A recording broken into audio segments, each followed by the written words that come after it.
एक दफ़ा का जिक्र है कि एक छोटे से गांव में उज़ैन नामी एक लड़का रहता था। ज़ैन बहुत रहमदिल और मेहनती था, लेकिन इसके पास वसाइल की कमी थी। एक शाम जब वो जंगल से लकड़ियां जमा करके वापस आ रहा था तो इसे रास्ते में एक बूढ़ा आदमी मिला जो बहुत प्यासा और कमज़ोर था। ज़ैन ने अपना सारा पानी और खाना इस बूढ़े शख्स को दे दिया। बूढ़ा आदमी दरअसल एक दरवेश था जो ज़ैन की आजमाइश कर रहा था। इसने खुश होकर अपनी झोली से एक पुरानी और बोसीदा सी लकड़ी निकाली और ज़ैन को देते हुए कहा, बेटा, यह कोई आम लकड़ी नहीं बल्कि एक जादुई लाठी है।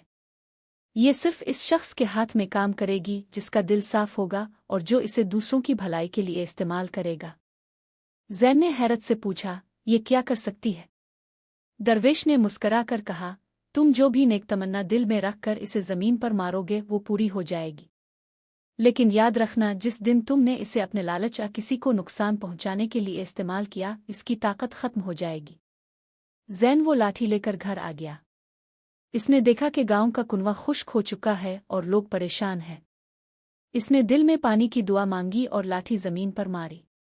अचानक जमीन से मीठे पानी का चश्मा फूट पड़ा। पूरा गांव खुशी से झूम उठा।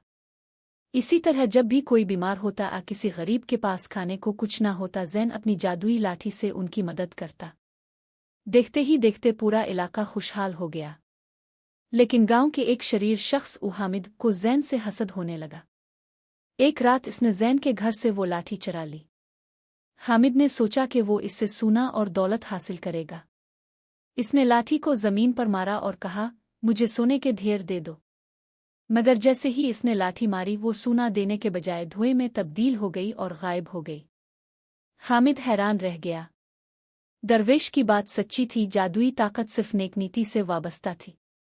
अगली सुबह ज़ैन को अपनी लाठी तो ना मिली, लेकिन गांव वाले अब इतने खुद कफील और मुत्तहिद हो चुके थे कि उन्हें अब किसी जादू की ज़रूरत नहीं रही थी।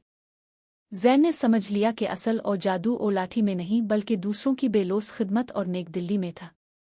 वो लाठी तो सिर्फ एक ज़रिया थी, असल बदलाव ज़ैन के नेक अमल से आया था।